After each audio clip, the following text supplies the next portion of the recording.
Yeah, I mean, SMU was good. A lot of firepower. Played with good pace. I thought we controlled the game to start the game. We kept the crowd out of it. And 2:30 left in the first half. They made a big three. Kind of got them on a run. It kind of carried over to the second half, where those 7 minutes, starting with that three, and then the first 4 minutes of the second half, I thought they made a big run, and we let the crowd get really excited, let them get going, and the game got away from us.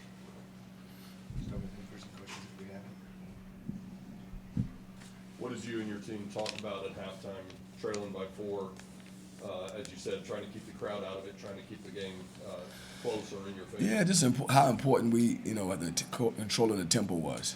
Just controlling the tempo. Obviously, you want to be aggressive and attack if you got layups or wide open rhythm threes, but forcing them to defend us, keeping the crowd quiet, and not letting them get into it. I thought their zone in the start of the second half, stymied us. We usually get excited when we see a zone, but we didn't get excited today. It stymied us. We missed some stuff at the rim. We missed a couple threes. We didn't probe it good enough. And I thought that affected us. And then once we figured it out, and we started to really attack it, but the game was out of hand. I think they were already up 18 or 20 points. All right, we'll turn it over to Zoom. Jack, go ahead. Hey, Coach. Back-to-back games where you guys have started out strong and then couldn't really hang on. What's been the problem area?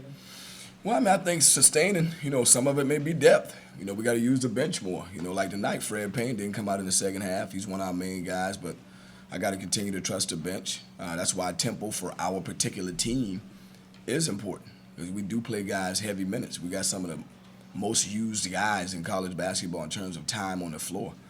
So it's a 40-minute game, and we play great basketball for patches of a game, but we haven't been able to sustain. So that's the only answer I have for that. Got to sustain it for 40 minutes. Yeah, and as a follow-up, this past week, I don't know if you saw, but there was an article in The Athletic that said that you're expected to return next season as head coach at BC. Do you expect to be back next year, or have you had any conversations with James about that or anything? I haven't even thought about that.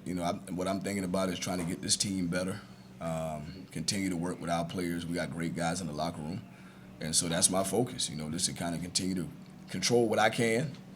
I feel great about what we've done at BC, and I feel really good about what we're going to continue to do. And so, but yeah, that's it. Stay focused on what you can control and try to get these guys better every day. Go one more, Liam. Hi, Coach. Only 20 points in the paint today. It feels like offensively this team just got a little stuck around the perimeter. Was the high amount of three-point shots today part of the game plan? And what's the key to getting more plays and points inside the three-point line? Yeah, I think it depends on, how you look at it. I think we made 11 threes. That's 33 points on 35 possessions is almost right at the national average for points per possession.